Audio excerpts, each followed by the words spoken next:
Morning, everyone. This is Sean Butner, certified high performance coach with Start Your Day with a High Performance Coach. So excited to have you guys here. If you're here for the first time, say hey, say where you're from. Love to hear from you. If you have any questions, just post below wherever you're watching this video on Instagram, YouTube, or Facebook. So, yesterday we talked about the first pillar of high performance, which is finding more clarity in your life. And today I wanted to continue that discussion. So, again, if you don't know what high performance is, it is consistently beating what's ever normal in your life without burning out. So it's without destroying your relationships or without destroying your body.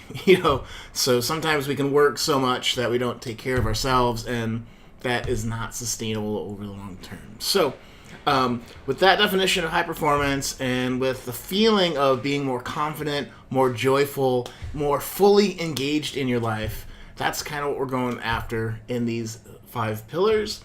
Let's continue. So the second pillar is energy, and the people that tend to be more successful are able to generate, create, and shift their energy as they need it. So it's that Olympic athlete that's about to run a race before the gun goes off that, feels anxiety but can shift it into excitement. I've heard interviews where they're like, oh, that feeling of that tightness in your chest and the butterflies in your stomach, which I thought was fear, and they're like, oh no, it's just excitement for the race.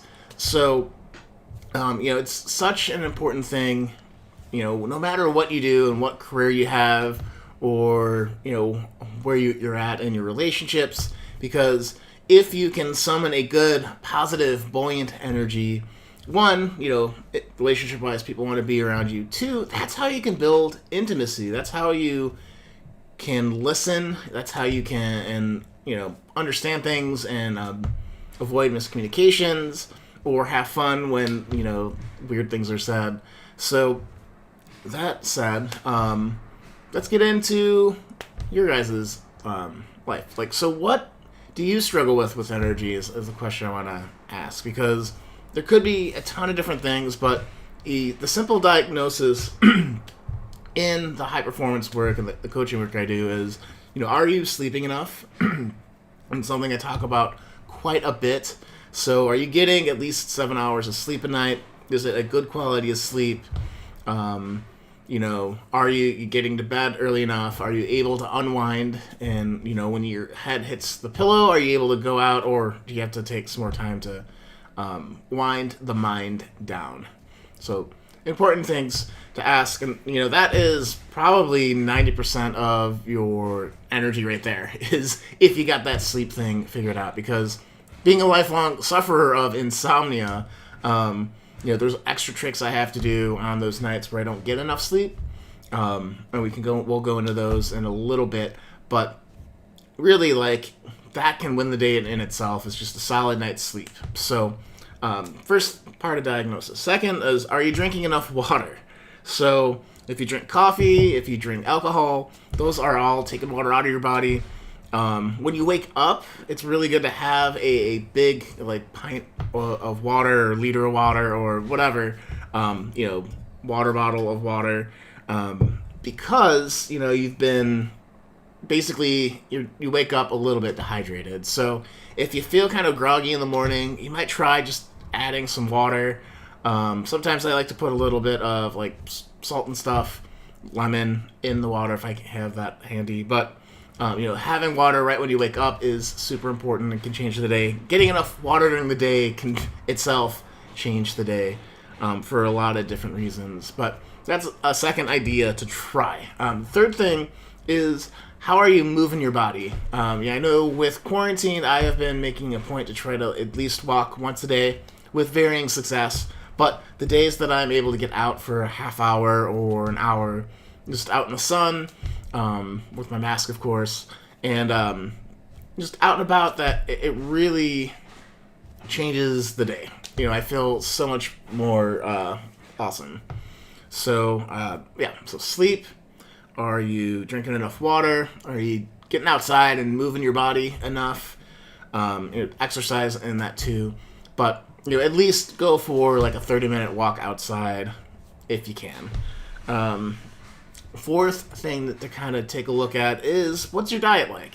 If it's a lot of processed food, that's probably the simple rule I've found with a bunch of different things. If it comes in a box, it's probably not the best thing for you. You just need to be aware of that. So try to eat as many things that don't come prepackaged.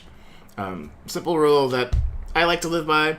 That it helps. Where I'm at right now, there's a little veggie shop down the road that we can hit up pretty regularly, and when we need stuff. So, but however that works for you, how do you eat more produce? How do you eat more things that you've made yourself? It's another way to look at it. That can be super, super helpful.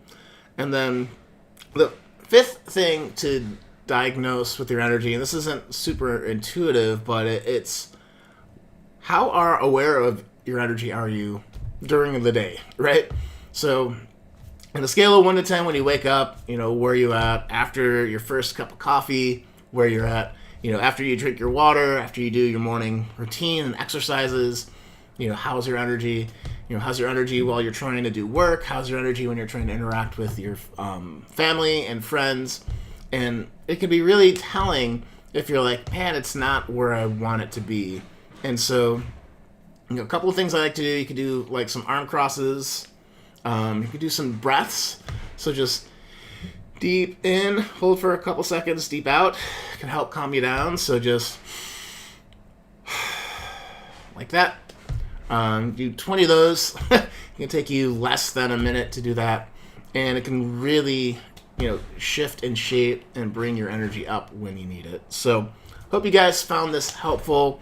Again, if make sure you hit like or subscribe, or wherever you're watching this video. Post your questions below. I'll get back to them as soon as possible, and I'll talk to you guys later. So, with that, later, guys.